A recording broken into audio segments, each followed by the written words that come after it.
Ya, pemirsa, kepanjangan tangan atau unsur pelaksana dari Universitas 11 Maret atau UNS dalam melaksanakan monitoring atau bagaimana kemudian memantau dan menilai sebuah penelitian dan bentuk-bentuk pengabdian kepada masyarakat diwujudkan melalui lembaga yang bernama LPPM atau Lembaga Penelitian dan Pengabdian Masyarakat.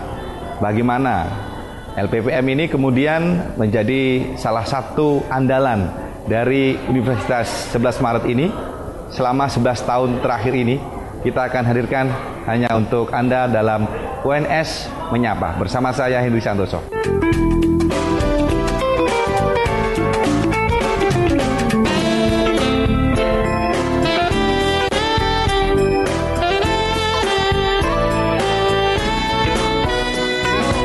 Halo, apa kabar, Prof? Ya, alhamdulillah. Kabar baik ya.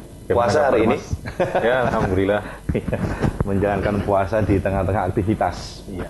Pasti ini menjadi semangat dan tentu saja pemirsa, setelah saya berjalan masuk ke gedung LPPM yang menjadi pusat dari lembaga penelitian dan juga pengabdian masyarakat.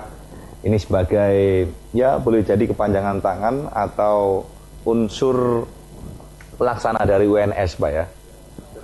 Unsur pelaksana Tridharma perguruan tinggi dari kita ada dua dharma dari Tridharma itu, yaitu dharma penelitian dan pengabdian kepada masyarakat. Nah, dua dharma ini yang kemudian diemban oleh LPPM UNS. Baik. Iya, kalau kita melihat di sini tugas yang sangat mulia sekali ya. Jadi tugas pokok dan berikut fungsinya sebagai pengkoordinasi ataupun boleh jadi untuk memantau dan menilai pelaksanaan penelitian ataupun bentuk-bentuk pengabdian masyarakat ya, yang itu dilakukan oleh perorangan, jurusan, boleh jadi fakultas, kelompok-kelompok dan sebagainya kelompok peneliti. Nah, kelompok peneliti. Ya, jadi ini pasti akan apa ya istilahnya dikuatkan lagi dengan visi misi apa saja itu, Prof? Ya, visi kita LPPM UNS ini adalah untuk apa? Memacu, mendorong terlaksananya program penelitian di UNS. Ya. Yang kedua, memacu dan mendorong terlaksananya kegiatan pengabdian kepada masyarakat bagi dosen-dosen UNS. Dan yang ketiga, tentu UNS juga melalui peneliti-penelitinya ini harus istilah sekarang hilirisasi dari hasil-hasil riset dan pengabdian masyarakat ini. Supaya hasil riset pengabdian masyarakat itu tidak numpuk sebagai laporan saja, tapi harus dapat dimanfaatkan hasilnya, dirasakan oleh masyarakat orientasi ke masyarakatnya ada. Efek positifnya itu tidak hanya dinikmati oleh kampus, masyarakat kampus, tapi juga masyarakat luas.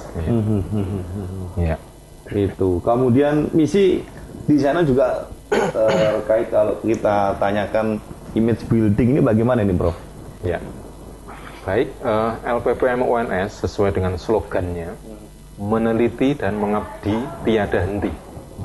Jadi memang dosen-dosen UNS ini harus kita dorong agar mereka semuanya rajin meneliti dan melakukan pengabdian pada masyarakat. Karena saya tandaskan bahwa tugas dosen itu sebenarnya hanya 3, Mas ya. Apa saja itu, Prof? Ya, pertama melaksanakan pendidikan dan pembelajaran ya. Ini dharma pertama. Dharma kedua adalah melaksanakan penelitian. Dan dharma ketiga melaksanakan pengabdian pada masyarakat. Jadi 2 di antara 3 tridharma perguruan tinggi itu ada di LPPM UNS ini. Semua dosen UNS ini pasti dia berinteraksi dengan LPPM karena memang kegiatan riset dan pengabdian masyarakat ini tata kelolanya ya ada di LPPM UNS ini. Oke, kalau kita flashback sejenak, Prof Sulis. Melihat ke belakang terbentuknya LPPM UNS, selayang pandang sedikit saja, Prof. Baik. LPPM UNS ini awalnya adalah gabungan dari dua lembaga, lembaga penelitian atau Lemlit dan lembaga pengabdian pada masyarakat atau LPM. Ya. Pada tahun 2004, kedua lembaga ini kita gabungkan, jadilah LPPM ya. Jadi dari LP dan LPM, jadi LPPM. Gabungan. Ya.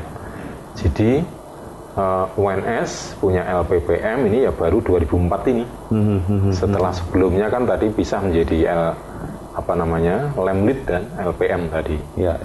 Jadi sudah 11 tahun ya. 11 tahun berdiri. 11 tahun LPPM ini berdiri ya.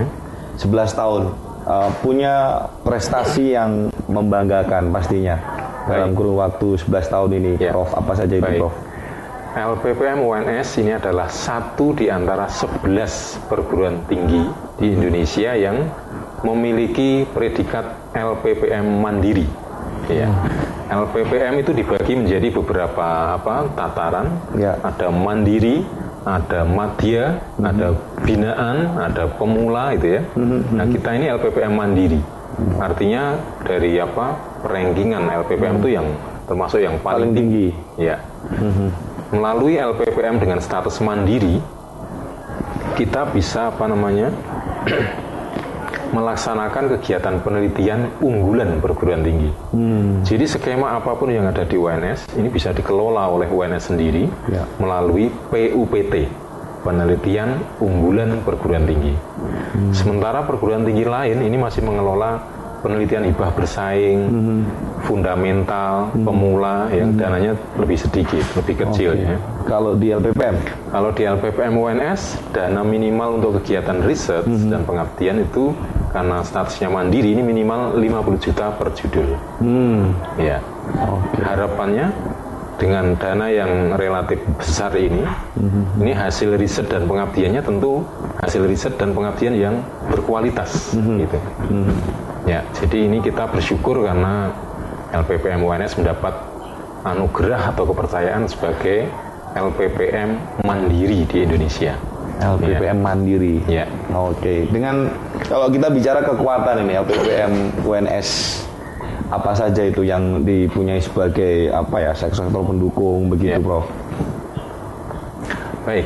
Salah satu aspek yang membanggakan kita semua, LPPM UNS masuk sebagai satu di antara 5 perguruan tinggi yang ditugasi oleh Kementerian Ristek dan Dikti untuk melaksanakan riset Molina ya, mobil listrik nasional. Mobil listrik nasional. Ya. Jadi teman-teman di tim riset Molina ini mendapatkan dana yang prestisius, miliaran rupiah.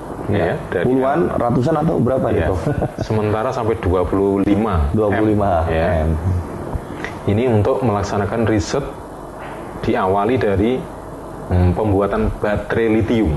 Baterai litium yang nanti digunakan untuk sumber tenaga bagi Molina itu. Mobil listrik nasional itu tenaga atau power supply-nya dari baterai yang kita buat sendiri. Ya. Kita kerjasama dengan PT Nipres di Tangerang ini untuk produksi baterai ini. Ya, jadi ke depan mobil listrik kita ini menggunakan baterai buatan kita sendiri dan harapannya ke depan ini menjadi alternatif untuk sumber bahan bakar yang ramah lingkungan. Ya, jadi baterai kan tidak menghasilkan limbah yang berbahaya gitu ya. Ya. Di samping itu beberapa prestasi lain. Ya, apa saja itu, Prof? Riset-riset dari LPDP, ya, sama seperti Molina juga disupport oleh LPDP. Kita punya penelitian pembuatan pewarna alami untuk batik. Pewarna alami untuk batik. Ya. Jadi ketika pewarna sintetis ini dikhawatirkan banyak mengandung polutan berbahaya, zat-zat berbahaya. Nah, peneliti kita care terhadap lingkungan, mencari alternatif pewarna alam, pewarna untuk batik ini dari bahan-bahan alami, yang tentu jauh lebih aman. Ya. Kemudian beberapa aspek yang saya kira menjadi keunggulan UNS bekerja sama dengan melalui LPPM ini bekerja sama dengan berbagai pemerintah daerah, pemerintah kota, misalnya melalui pusat-pusat studi yang ada di LPPM. Oke. Kita punya 24 pusat studi di LPPM UNS ini. Barangkali jumlah ini adalah kedua terbesar di Indonesia. Ya. Kedua terbesar ya? Iya, setelah Universitas Andalas Padang. Ya. Di sana punya 33 pusat studi, kita punya 24 pusat studi. Ya, ini semuanya akan membuka peluang untuk bekerja sama dengan berbagai pihak. Pihak luar ya? Iya, jadi ini saya kira kekuatan LPPM UNS ya. Ya. Cukup memadai. Kalau kemudian kita tanyakan persaingan atau boleh jadi punya masing-masing peneliti punya obsesi katakanlah seperti itu. Bagaimana kekuatan LPPM UNS artinya untuk bersaing berkompetisi selama ini? Sebenarnya secara SDM bagaimana, Prof? Ya, baik. Alhamdulillah kita di LPPM UNS punya peneliti-peneliti yang handal ya. Terbukti ketika mulai 2012 misalnya data menunjukkan para peneliti UNS perolehan dananya itu nomor 4 di Indonesia. Nomor 4 di Indonesia. Untuk penelitian-penelitian yang kompetitif nasional ya. Jadi kita bisa peroleh urutan keempat. Mudah-mudahan ke depan kita bisa lebih baik lagi.